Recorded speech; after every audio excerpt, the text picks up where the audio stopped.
స్వామి దయ అనేటువంటిది పూర్ణం ఆకారంగా ఉన్నటువంటి వారే సత్యసాయిబాబా.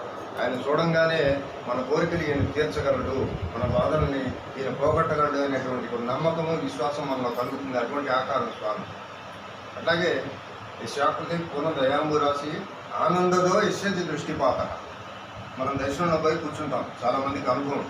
ఎటువంటి కక్కోడకుడైనా, ఎటువంటి ఇక్కడ సీరియస్గా ఉండేటువంటి వాడైనా, ఎటువంటి గజ దొంగ అయినా ఆయన చూడంగానే అప్రయత్నంగా కళ్ళమ్మ నీళ్ళు వచ్చేస్తాయి.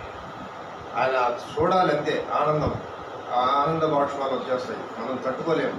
అందరికీ ఇక్కడ ఉన్న వాళ్ళందరికీ భక్తులకి అనుభవమే. స్వామి యొక్క దయ అటువంటిది. ఆయన యొక్క దృష్టి ఆయన మన మీద పడింది అంటే దర్శనంలో లైన్గా పోతే ఒకసారి అక్కడ చూశారు అంటే కళ్ళమ్మ నీళ్ళు వచ్చేస్తాయి. మనం తట్టుకోలేము. మళ్ళీ ఆయన దర్శనంలో వెళ్ళిపోయిన తర్వాత వరకు మనం ఈ లోకంలో ఉన్నాం. అటువంటి స్వామి మనకి లభించడం అనేది మన జన్మల అదృష్టం. స్వామి చాలా పర్యాయాలు చెప్పారు.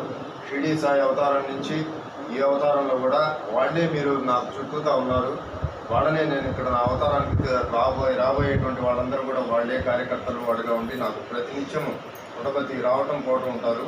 మిగతా వాళ్ళు ఏదో ఒకసారి వస్తారు, దర్శనం చేసుకుంటారు, సాయిబాబాను చూసామంటారు, వెళ్ళిపోతారు.